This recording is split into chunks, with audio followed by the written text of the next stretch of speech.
Nantes Métropole et le FC Nantes ont officialisé ce mardi le lancement du projet Yellow Park, un programme urbain qui vise à remplacer la Beaujoire par un stade flambant neuf, ainsi que plusieurs équipements.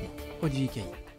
Dans 5 ans, le stade de la Beaujoire ne sera plus qu'un souvenir. Un peu plus d'un an après avoir entamé des discussions, Nantes Métropole, le FC Nantes et le promoteur immobilier Réalité ont rendu public ce mardi matin le fruit de leurs réflexions. Valdemar Kita, président du Football Club de Nantes, et Johan Joubert, président-directeur général de Réalité, m'ont fait la proposition de construire un nouveau stade. Un nouveau stade au financement 100% privé de 40 000 places qui s'inscrit dans un projet urbain sur le parking de l'actuel stade de la Beaujoire. Le tout porté par la société Yellow Park. Il s'agit de refaire un lieu de vie. Aujourd'hui, la parcelle de la Beaujoire ressemble davantage à un cimetière hors match qu'à autre chose. Nous, un de nos défis, c'est de transformer ce nouveau stade intégré dans son programme urbain en un lieu de vie qui vit 7 jours sur 7, 365 jours par an. Avec des logements, des bureaux, mais aussi une résidence pour personnes âgées et un complexe sport santé bien-être. Au milieu de tout cela, ce nouvel écrin dont le coût est estimé à 200 millions d'euros. On sait très bien que de toute façon, ce genre de choses, il va falloir faire appel aux banques, des investisseurs, de quelle façon on peut amortir et que le stade coûte le moins cher possible. Quand il y a des projets comme ça, beaucoup de gens vont s'accrocher au wagon. Il n'y a pas d'étrangers aujourd'hui dans le coup. Aujourd'hui, on n'est que tous les deux. Valdemar Kita et Johan Joubert qui préalablement devront débourser 20 à 30 millions d'euros pour financer les études du projet. Un projet soumis à une concertation auprès notamment des supporters et des partenaires du club qui débutera en novembre. Des punaises de lit aux urgences du CHU. Détectées sur une patiente il y a 10 jours, la présence des insectes a entraîné une fermeture temporaire du service d'hospitalisation courte durée. Les locaux ont été traités ce lundi. Certains syndicats hospitaliers s'inquiètent désormais du risque de propagation au personnel du parasite. À Orvault, le complexe sportif d'Alcatel fait toujours l'objet de tractations.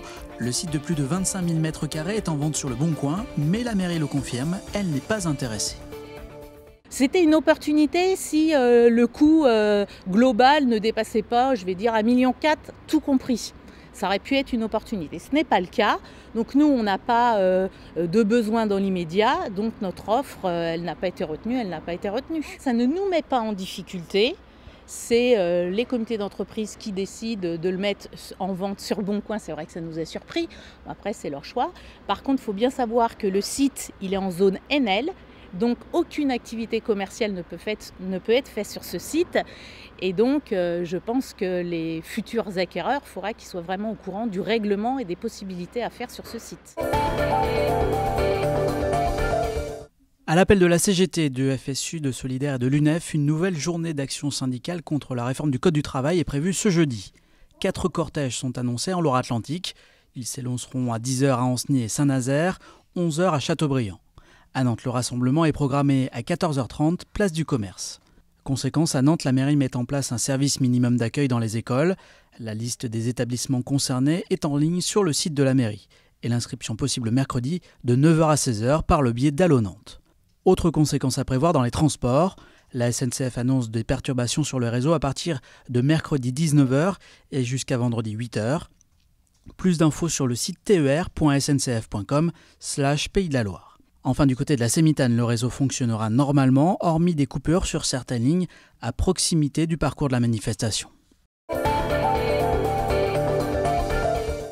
En 2010, le projet de rénovation du musée d'Aubray avait été retoqué par la justice. 7 ans plus tard, le conseil départemental présentait une nouvelle mouture lors d'une réunion publique. Malgré l'évolution du projet, les associations de riverains restent vigilantes. Les interrogations qu'on pose sont sur les espaces verts et quand même aussi une interrogation sur le manoir qui date du XVe siècle, qui se trouve avec une extension toute vitrée, alors que je me demande combien il y a de bâtiments du XVe siècle à Nantes, il n'y en a quand même pas des dizaines. Donc je suis étonné qu'on ne cherche pas à préserver davantage. À Nantes, la mairie propose aux habitants d'imaginer une nouvelle vie pour 15 lieux emblématiques, parmi lesquels la salle Bretagne, les bains-douches ou bien la cocotte en verre de l'île Versailles. Parmi les critères, le coût potentiel du projet, mais les idées fusent déjà. Bien sûr, la cocotte, par exemple, on a des premières idées très diverses. Une serre tropicale, un café coworking des Nantais nous disant c'est un endroit calme. Moi, j'adorais y venir bosser, tranquille, en journée. D'autres qui nous disent que ça pourrait être une très grande mangatech pour mettre à l'honneur ces BD qui connaissent un vrai essor.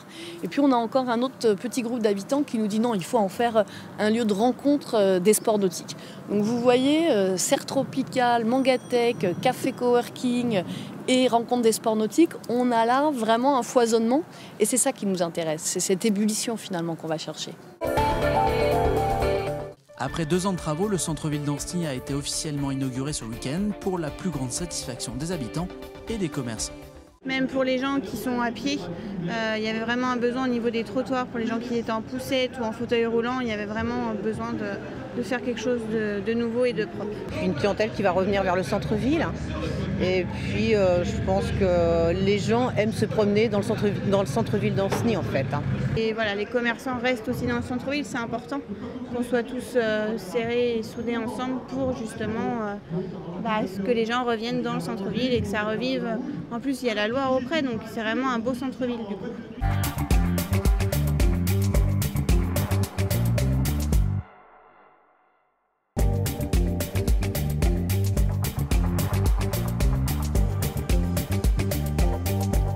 Elle existe depuis 1986 et c'est une radio associative locale qui émet sur le département de Loire-Atlantique. Alors on est 8 salariés et plus d'une centaine de bénévoles qui s'impliquent principalement dans la grille des programmes en proposant des émissions.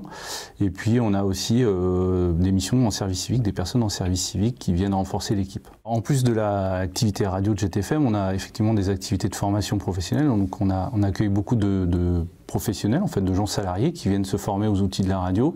On a aussi beaucoup de jeunes qui viennent dans le cadre des projets d'éducation aux médias. Voilà, donc ça a commencé à se mettre en place. Et puis au niveau de l'antenne, on a été obligé de repousser en fait tout le travail avec les bénévoles parce que du coup il y a un gros boulot de formation à faire avec eux.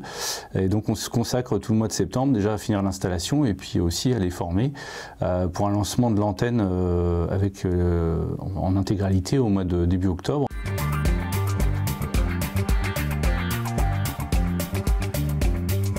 Alors depuis 1986, on est dans le centre social de la Bernardière, sur le quartier de Bellevue. Et puis l'an dernier, on est parti à 300 mètres de l'Arc, puisque du coup, il y a eu des travaux de rénovation assez importants dans ce bâtiment. Et donc, on est rentré là en août dernier dans un bâtiment renouvelé, rénové, avec d'autres associations et l'équipe du centre social. Et pour nous, c'était important, puisque du coup, ça nous permet aujourd'hui d'avoir des conditions de travail quand même très intéressantes, notamment ce studio insonorisé qu'on demandait depuis très longtemps dans ces bâtiments qui appartiennent à la ville de Saint-Herblain.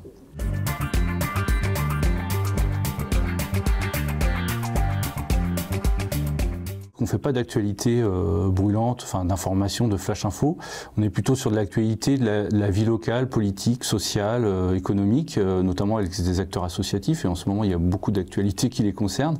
Donc on est plutôt à recevoir des porteurs de projets, des responsables associatifs, des habitantes, des habitants, voilà, de l'agglomération pour parler de ce qui se passe. Voilà, donc on n'est pas dans une actualité chaude. Et puis on a beaucoup d'émissions qui sont faites notamment par les bénévoles et des associations aussi qui sont adhérentes à JET, qui viennent aussi parler de choses et d'autres comme de la culture, d'architecture, de musique, de théâtre, voilà, de formes plutôt culturelles mais aussi sociales, d'éducation positive notamment puisqu'on en parle beaucoup en ce moment. Voilà, plein de choses sur JET FM dont on ne parle pas ailleurs, c'est ça le principal.